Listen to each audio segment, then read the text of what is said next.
Hola, ¿qué tal? Bienvenidos a nuestra primera sesión de la materia Administración de Recursos Materiales. Espero, por favor, que hagan su portada de la segunda unidad y que anoten el nombre de esta, que se llama Existencias. Esta segunda unidad se llama Existencias, entonces para que anoten su nombre. Y como primer punto, pues precisamente vamos a identificar qué es lo que vamos a denominar existencias. ¿A qué le vamos a llamar esto? Bueno, como podemos ver en la pantalla, cuando hablamos de existencia estamos hablando de los materiales que existen en la empresa para comenzar a realizar nuestro trabajo, ¿no? Las existencias, como lo identificamos ahí, nos dice la pantalla, es la cantidad de materiales que posee la empresa y utiliza en el proceso de producción. Ya en la unidad 1 hablamos acerca de cuáles son las diferentes tipos, cuáles son los diferentes tipos de empresas. Ya dijimos que hay empresas primarias, empresas secundarias y empresas terciarias. A lo largo de estas sesiones vamos a comenzar a hablar o vamos a hablar de las mercancías que existen en las empresas básicamente secundarias, porque son las que se dedican a producir, pues sí, bienes. Entonces, para que yo como empresa realice una mesa o realice ropa, realice vestidos, playeras, etcétera, necesito una serie de materias primas. Bien, pues como vamos a observar, entonces esas materias primas van a pasar por diferentes pasos, vamos a decir que por diferentes procesos y las vamos a transformar. Entonces, precisamente cuando se transforman, pues es que van a ir cambiando de posición, cambiando de lugar. Entonces, todo esto es un sistema de producción. A esta situación de que primero tengo materia prima y luego se va trabajando y después se queda en una bodega almacenado, a todo eso se le llama sistema de producción, ¿no? Y cada sistema de producción dentro de una empresa, pues es diferente. Cada empresa, cada compañía debe de ir buscando cuál es el sistema más adecuado a sus necesidades para que la empresa precisamente funcione de la mejor manera posible. En un sistema de producción, ya dijimos que hay producción por encargo, producción por lote, recuerden eso lo veíamos la unidad pasada. Entonces, por ejemplo, vamos a pensar en un sistema de producción por encargo. Yo les decía en aquella ocasión, a lo mejor tengo una pequeña carpintería y esa pequeña carpintería me pide pues 2 mesas. Entonces ahí me la están encargando, por eso la vamos a denominar por encargo. Casi siempre en este tipo de pequeñas compañías el producto permanece inmóvil hasta el momento en que se lo llevan. No necesita lugares especiales para acomodarse, tal vez una pequeña bodega, pero cuando la producción es continua, cuando la producción es en gran escala o es en lotes, entonces ahí los materiales sí fluyen a lo largo de todo lo que es el proceso productivo. Y no puede permanecer estable, no va a permanecer estable porque constantemente se va a estar moviendo. Para que el sistema de producción no sufra interrupciones o no se detenga innecesariamente, porque eso significa pérdida económica para los dueños de la fábrica o de lo que se esté hablando, debe de haber todo una sistematización en ese proceso, ¿no? Y esa cantidad de materiales, como decía yo al principio, le vamos a dar el nombre de existencias. Bien, repito, espero que estén anotando. Recuerden, estamos ya segunda unidad, espero su portada, existencia, se llama esta segunda unidad. Y el día de hoy estamos hablando de la clasificación de las existencias. Ok. Entonces, las existencias, decía yo hace ratito, tienen por objetivo garantizar el abasto de materiales. Imagínense ustedes que me están pidiendo 2 mesas, pero, y bueno, a lo mejor tengo el material principal.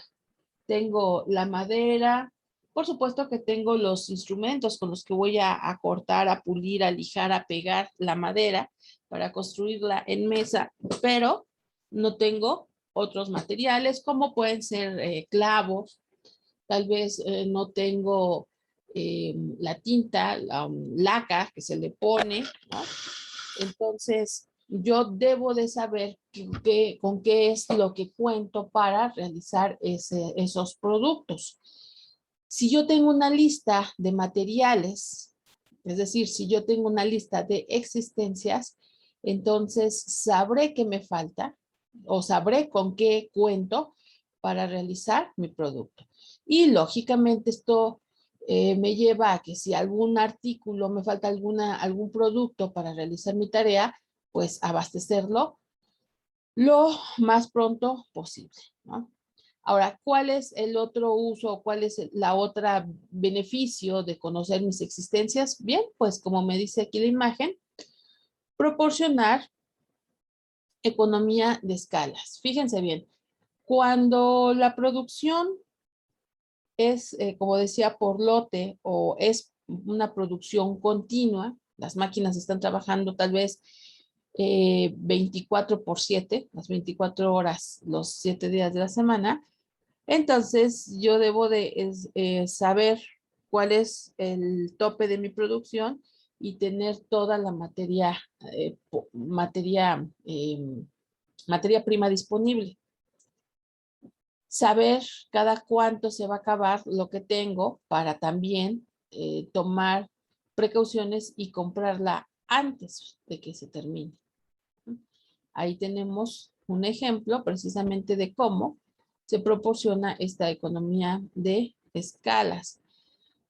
Saber también, por ejemplo, cuánta mercancía tengo y para cuánto tiempo me va a durar, me permite que el dinero que yo tenga lo pueda ocupar en otras cosas. Imaginen, es como en nuestra casa, es como en nuestro hogar. Imagínense que yo en mi despensa, en mi alacena, pues tengo arroz, frijol, gelatinas, lo que necesito para hacer mi alimento día con día, ¿no? Resulta que en mi domicilio también tengo que pagar la energía eléctrica. Entonces yo debo de saber con qué cuento y cuáles son los gastos que voy a realizar. Imagínense que voy al súper y yo no sé que en mi alacena tengo 1 litro de aceite, que es lo que yo necesito para alimentarme a lo largo de una quincena, a lo largo de 15 días. Entonces voy al súper y veo una rebaja en aceites y digo, wow, están a muy buen precio. Me voy a llevar 10 aceites. ¿Pero qué creen? Que con el costo de esos 10 aceites, aunque estén económicos, aunque estén en rebaja, ya me gasté lo que yo tenía destinado para la luz. ¿Qué va a suceder? Una de dos. O se vence el contrato y me cortan la luz, o me siguen proporcionando, suministrando esa energía eléctrica, pero con recargos. Es decir, si yo iba a pagar 200 pesos de luz, ahora voy a tener que pagar a lo mejor 300 pesos de luz porque ahora me van a cobrar recargos. ¿Qué sucede ahí? hice una mala elección en lo que yo estaría gastando mi dinero porque en vez de comprar esa oferta de aceites, debí de haber pagado la luz. Bueno, cuando estamos dentro de una empresa, algo semejante sucede. Yo como administrador debo de tener conciencia de qué es lo que tengo, qué es lo que necesito de primera mano, qué es lo que debo de pagar. Por ejemplo, ese tipo de servicios me generan recargos. Entonces resulta que para hacer mis productos ya no gasté 200 pesos en luz, sino que como ya pagué recargos, ahora tengo que agregar 100 pesos más en recargos a la producción total. Entonces, si por decir alguna situación, yo iba a producir una mesa y me salía en 1,000 pesos, ahora tengo que agregar la recarga de la luz. Eso se debe de hacer cuando se está produciendo mercancía. Bien, entonces, bueno, esto que decía yo, garantizar el abasto de materiales y proporcionar economía de escalas son las funciones de las existencias. Espero que le pongan, por favor, allí el título, funciones de existencias.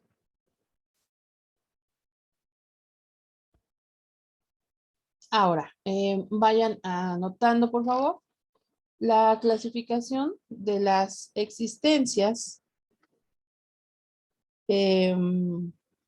Tengo diferentes tipos de existencias dependiendo de varios asuntos.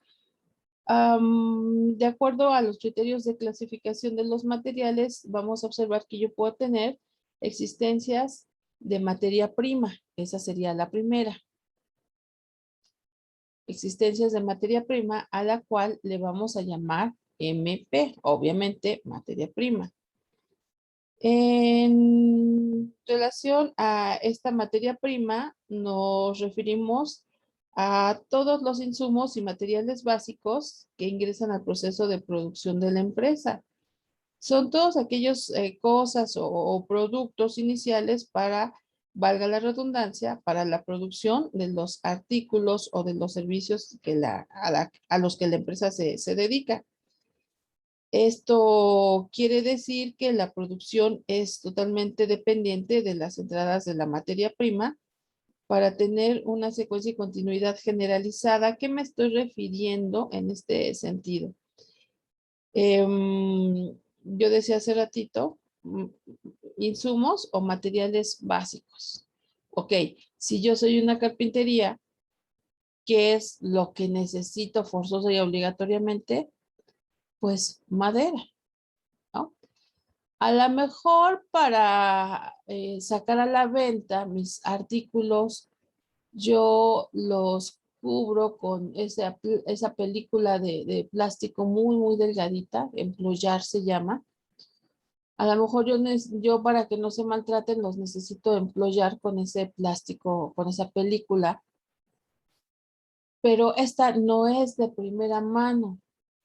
Es decir, yo podría, tal vez no sería lo más adecuado, pero yo podría vender mis productos sin empollar, sin tapar. Pero obviamente yo no puedo prescindir de la madera. Entonces, la materia prima, por eso es prima de primario, principal, primordial, lo más importante, ¿no? Y normalmente esta materia prima se va a guardar en un tipo de bodega especial.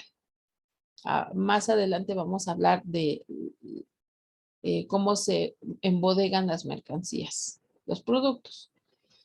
Ok, en segundo lugar, tenemos los materiales en procesamiento. Materiales en procesamiento. Y estos materiales en procesamiento, fíjense bien, en procesamiento, son todos aquellos productos que están siendo procesados a lo largo de las diferentes etapas o de los diferentes pasos del proceso productivo de la compañía.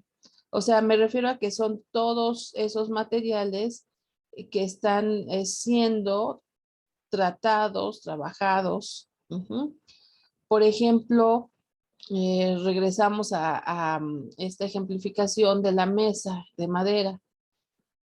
Material en proceso, pues es esa madera que ya está cortada, las patas de la silla que a lo mejor ya alguien las empezó a pulir y a barnizar. Todavía no puedo hablar de la mesa como tal, pero tampoco es la hoja de madera ahí en la bodega sin cortar. No, el material en proceso es lo que ya se está empezando a hacer, ¿no? Normalmente, esta materia en procesamiento no está ni en la bodega de materias primas, ni en la materia, en la bodega, perdón, de producto acabado. Normalmente está dentro del taller o de la fábrica, ¿no? Dependiendo del tipo de empresa en la que estamos trabajando. Y está a un pasito de convertirse en producto acabado, pero ahorita hablamos de eso. Ok. El tercer tipo de existencias que voy a tener, el material semiacabado. A lo mejor ya está la mesa completa, ya tiene sus patas, pero todavía le faltan detalles. Por ejemplo, yo tengo una mesa que en el centro tiene cristales. Pero los cristales están empotrados en una especie de caja, un espacio abierto que tiene ahí, no sé cómo explicarlo, y dentro de esa caja o de ese espacio hay arena. Esa es la decoración de la mesa, arenita de mar con conchitas y cositas así. Y luego ya después de esa caja que tiene esa arena y esas conchitas va el vidrio. El vidrio pues es también parte de lo que hace eh, la mesa en sí. Ok, bueno, pues cuando yo lo estoy trabajando, obviamente, si la voy a voltear, si la voy a pulir, si la voy a barnizar, si la voy a mover, si la voy a embodegar, etcétera, no tiene esa arenita y no tiene el vidrio, porque podríamos perderla, romperla, tirarla, etcétera. Entonces, todavía no está terminada mi mesa. Ya le falta muy poquito, pero todavía no está terminada. Bueno, pues eso es semiacabado. Semi es el prefijo que significa medio. Entonces está medio acabada, semiacabada. Después tenemos el cuarto, que sería la existencia de materiales acabados o componentes. Ahí está, materiales acabados. Las vamos a llamar así, materiales acabados o componentes, porque son piezas aisladas o componentes ya listos para ser agregados al producto.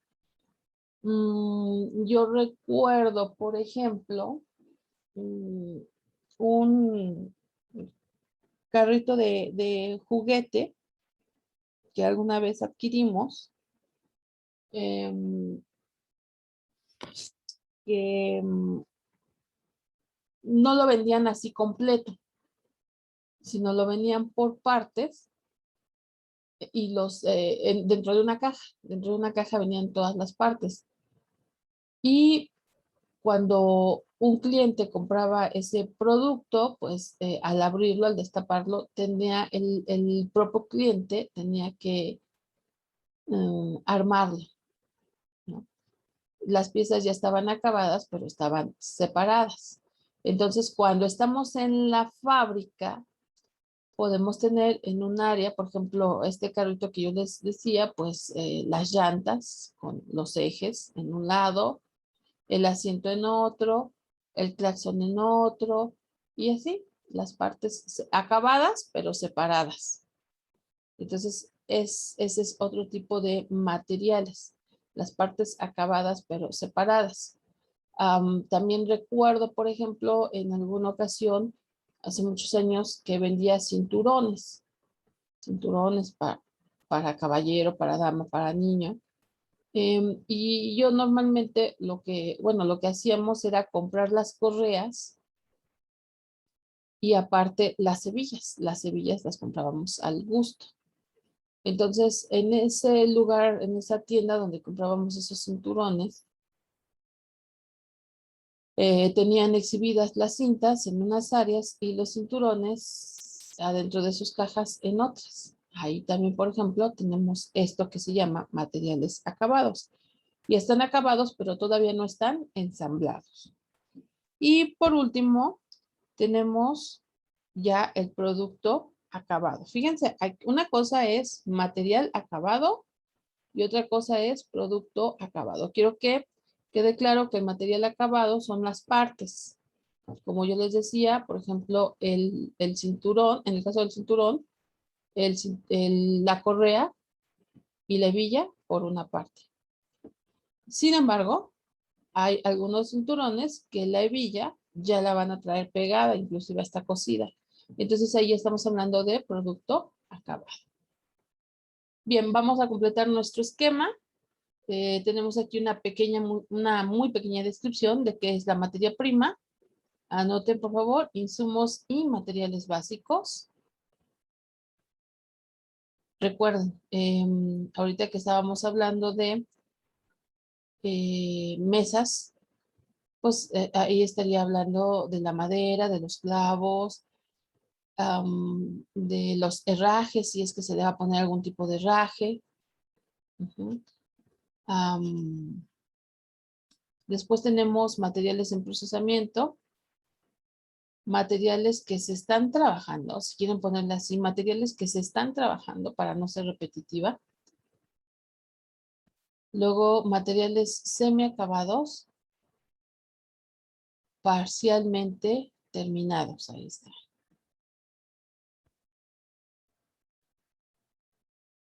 En cuarto lugar, el material acabado, piezas aisladas listas para ser anexadas al producto. Acabadas pero separadas. Y ahora sí, vamos al producto terminado.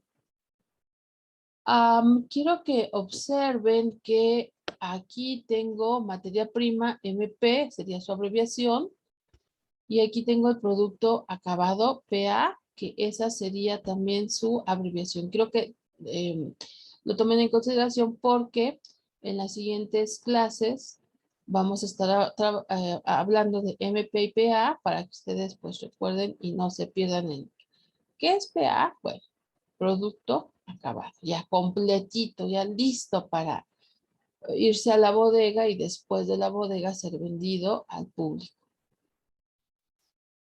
Ok, seguimos. Ahora, esta,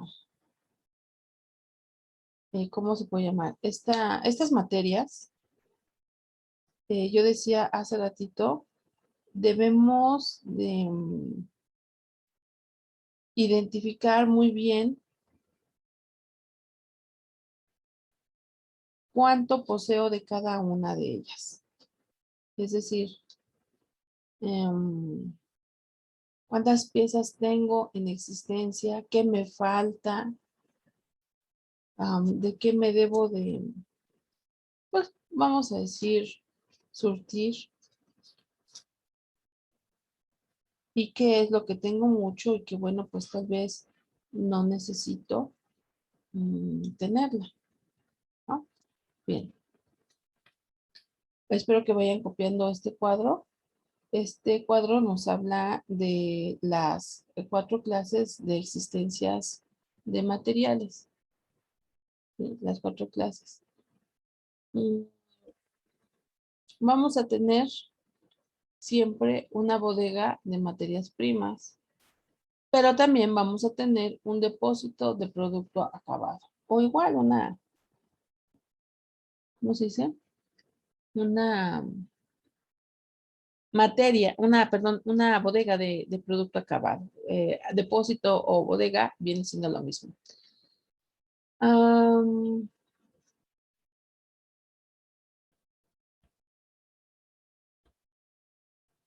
Se dio así nada más. Bueno, dentro de lo que es la bodega de materias primas, observen ustedes que viene lo que sería la existencia de materia prima y la existencia de materiales procesados. Aparte, vamos a tener la existencia de materiales semiacabados Y luego vamos a tener la existencia de materiales acabados. Y por último, la existencia de productos acabados. Recuerden que una cosa es material acabado y otra cosa es producto acabado. No es lo mismo, no son sinónimos, sino que son cosas diferentes.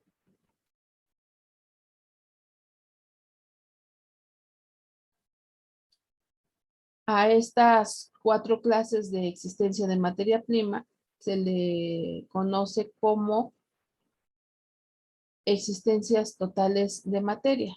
Repito, existencias totales de materia. Y bueno, esa situación pues es muy obvia, ¿no? Porque es todo lo que yo tengo en la empresa para la fabricación de mis artículos.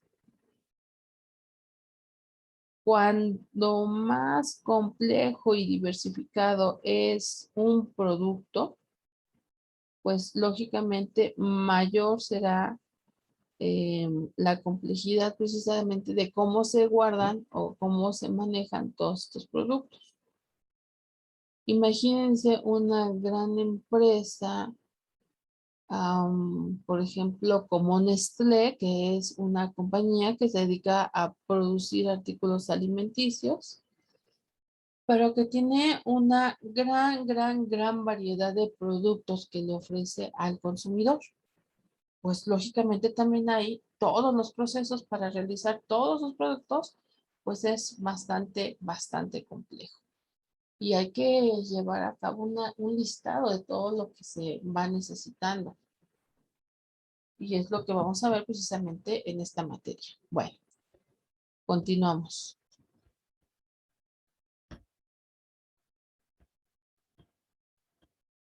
Mm.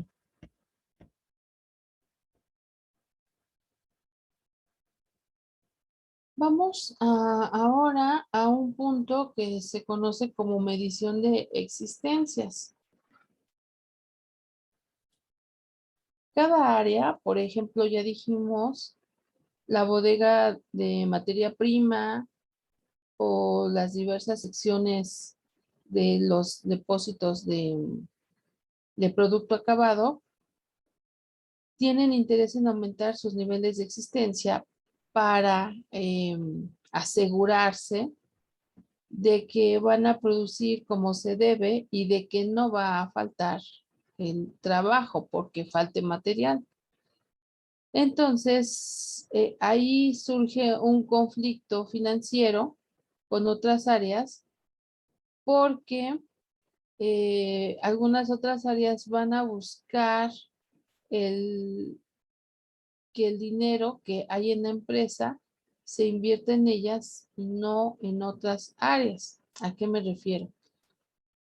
Por ejemplo, si hay un contador que está encargado de llevar los pagos de los servicios como energía eléctrica, luz, agua, que está encargado de pagar nóminas, por ejemplo, pues lógicamente que quiere el dinero para lo que es su departamento.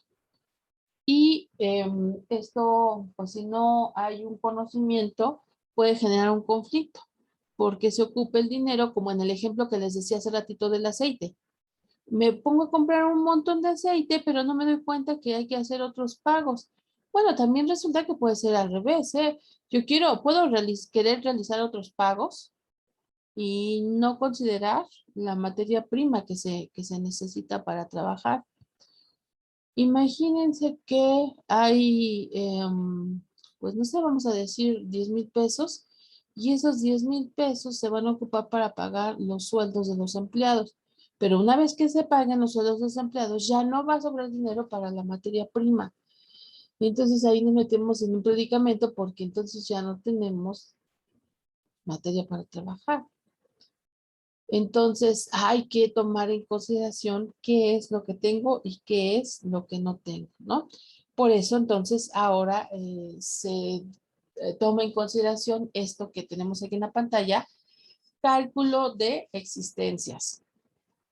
Fíjense bien, nos dice, significa establecer los niveles de existencia adecuados para abastecer la producción sin dejar caerse en los dos extremos, es decir, existencias excesivas o existencias insuficientes.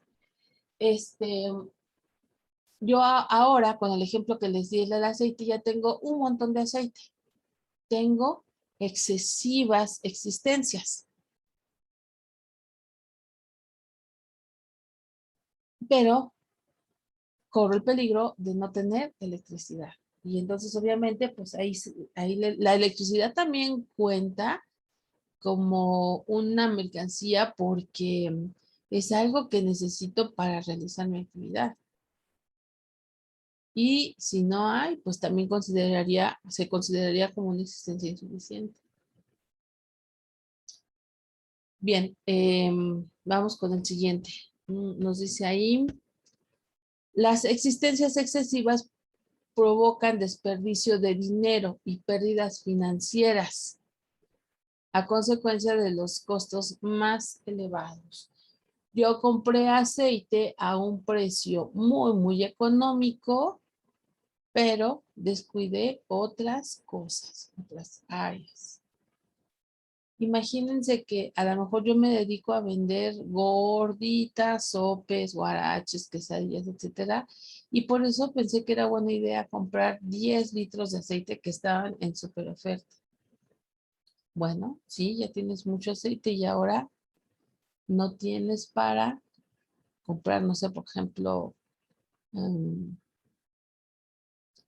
queso, quesillo, que es lo que llevan ese tipo de productos, este tipo de garnachas, ¿no? Ahora ya no tengo dinero para eso. Entonces, por eso debe de haber un equilibrio, debe de haber un conocimiento. Y el último punto que nos dice aquí, las existencias insuficientes producen detenciones en la producción por existencia. Ahora vamos con el caso opuesto. Vamos a suponer que yo no tengo aceite. ¿Qué sucede si no tengo aceite para hacer mis gorditas, mis quesadillas, etcétera, etcétera? Pues que no van a quedar tan bien. Tal vez no sepan tan sabrosas. No sé, puede haber muchas situaciones. Por eso es que es importante señalar qué es lo que tengo y qué es lo que me hace falta. Bueno, pues a eso le llamamos medición de existencias. Para medir o calcular la existencia, hay que señalar cuáles son los niveles adecuados de abastecimiento que se tiene. Ajá. Este, por ejemplo, am, ¿cuántos, cuántos litros de aceite yo necesito a lo largo de un día?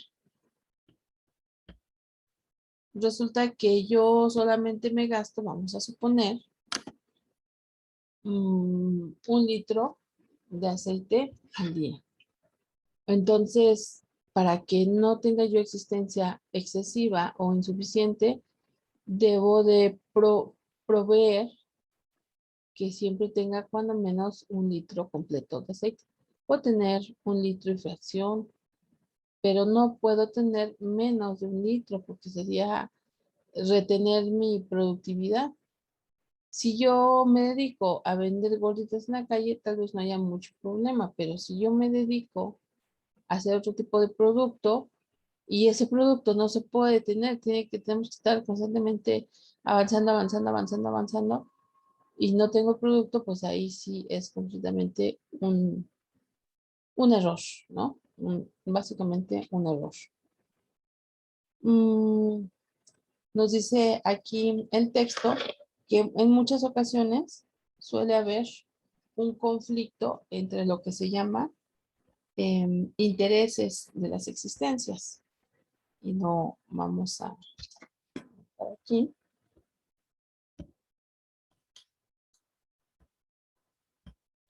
Anoten el conflicto de intereses.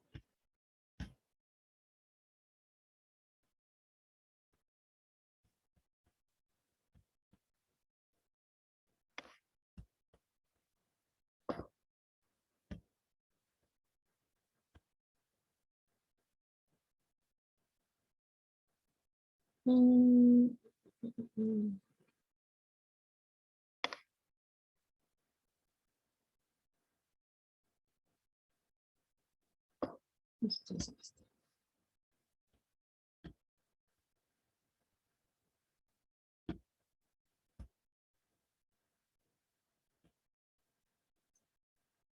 Lo vamos a poner así. Aquí vamos a tener un nivel mínimo.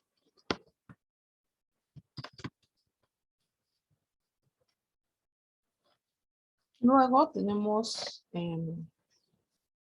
nivel de existencia.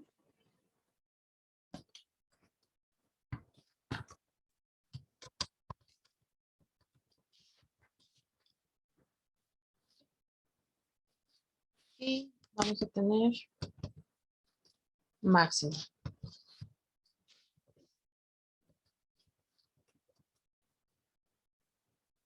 Bien, en cuanto al nivel de existencias mínimo, existe problemas para las finanzas.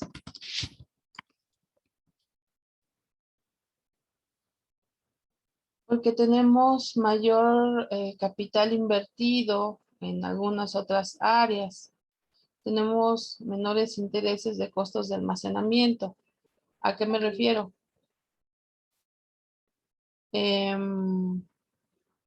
Que si yo tengo invertido, voy a regresarme al ejemplo del aceite, si yo tengo invertido dinero en el aceite, ya no tengo dinero a lo mejor para comprar, no sé, más queso, por poner un ejemplo, ¿no? Entonces, vamos a ponerle aquí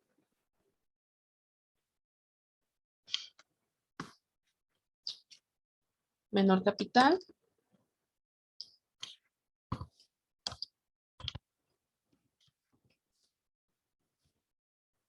Otra problema sería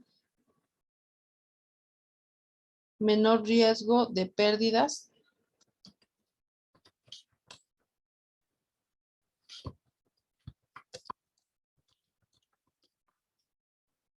Aquí, por ejemplo, menor riesgo de pérdidas.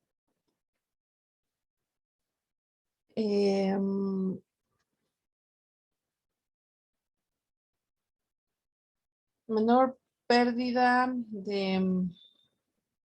menor riesgo de pérdidas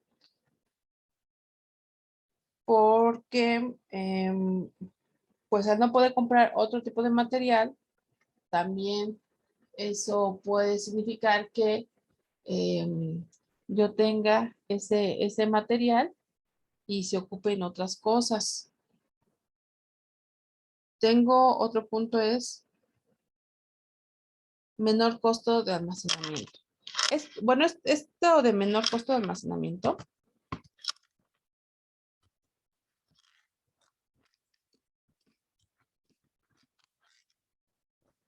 menor costo de almacenamiento básicamente hace referencia a, ¿cómo les puedo decir? Aquellas empresas que producen grandes cantidades de artículos. En el ejemplo de la construcción de maderas no aplica porque ya dijimos que es un taller pequeño, pero si yo tengo una producción continua de 24/7, pues ahí sí tengo mucha producción y entonces también debo de tener ya con anterioridad visualizado que hay donde debo de guardar todo ese material, ¿no? Bueno, ok, después nos vamos al grado máximo. En cuanto al grado máximo, aquí sería para las compras.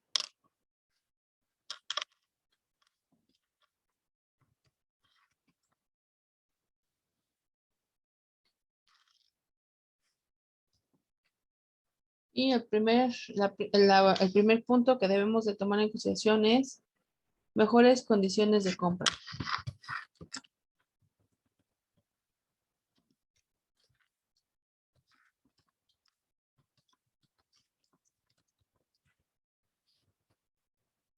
Mejores condiciones de compra. Si ustedes recuerdan, en el ejemplo que yo les di hace ratito, les dije que compramos muchos litros de aceite porque estaban en oferta.